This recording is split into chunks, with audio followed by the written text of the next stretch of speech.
Assalamualaikum warahmatullahi wabarakatuh. Perkenalkan, nama saya Tabia Tewadana dengan NIM C1C02304.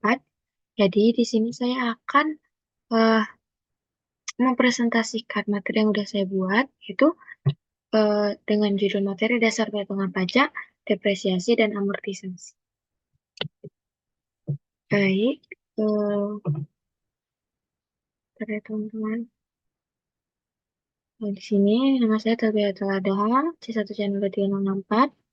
Oke, langsung saja ke materi yang pertama, yaitu dasar perhitungan pajak. Dasar pengenaan pajak itu dibagi dua, itu ada satu penghasilan kena pajak wajib pajak badan, itu sama dengan penghasilan itu. Yang kedua, itu penghasilan kena pajak wajib orang pribadi, itu penghasilan itu kurang PTKP, atau penghasilan itu sama dengan penghasilan bruto dikurang biaya yang diperkenankan UU PPh.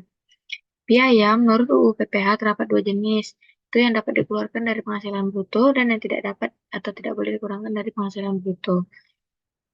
Nah, ada yang namanya PTKP, penghasilan tidak kena pajak. Yang pertama, 54 juta untuk diri wajib pajak orang pribadi. Dua, 4 juta 500 untuk tambahan untuk wajib pajak yang kawin. 54 juta tambahan untuk istri penghasilan digabung. Dan 4 juta 500 tambahan untuk keluarga saudara, semendak anak angkat yang menjadi tanggungannya. Maksimal 3 orang. Nah, dasar penghitungan pajak lagi itu tarif pajak. Wajib pajak orang dalam pribadi itu ada sampai dengan 600 juta itu 5%, 60 sampai 250 juta 15%, 250 juta 500 juta 25%, 500 juta sampai 5M 30%, 5M itu 35%. Wajib pajak dalam negara dan BUT itu ada pada tahun 2009 dan menjadi 25% pada tahun 2010 untuk WP Badan Bursa diberikan tarif 5% lebih rendah dari tarif yang berlaku ketentuan memenuhi syarat. Kita masuk ke materi yang selanjutnya. Depresiasi itu pengertiannya pengeluaran untuk pembelian pendirian, penambahan perbaikan untuk kebutuhan aktiva berwujud yang digunakan untuk penghasilan dengan masa manfaat lebih dari 1 tahun, tidak boleh dibebankan sekaligus, melainkan melalui depresi. Itu ada harta tetap berwujud yang bukan bangunan. Itu ada 4 kelompok. Dan harta tetap yang berwujud berupa bangunan itu ada permanen dan tidak permanen. Dan metodenya itu ada metode garis lurus atau straight line method dan metode saldo menurun atau declining balance method.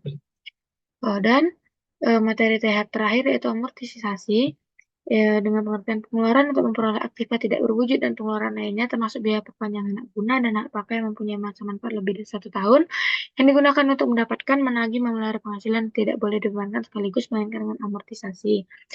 Bagi dua ya harta tidak berwujud dengan 4 kelompok dan metodenya itu metode garis lurus, straight line method dan metode saldo menurun. Langsung saja ke kesimpulan, yaitu dasar perhitungan pajak dan perpajakan didasarkan pada penghasilan kena pajak dihitung setelah dikurangi dengan biaya-biaya yang diakui, termasuk depresiasi, amortisasi. Depresiasi penyusutan, amortisasi adalah penyusutan nilai aset yang tak berwujud, sedangkan depresiasi yang berwujud. Dua konsep ini mencerminkan penurunan nilai aset dalam laporan keuangan dan mengurangi beban pajak perusahaan secara legal dengan menyebarkan biaya aset selama masa penggunaannya. Jika ada pertanyaan, silahkan tulis di kolom komentar.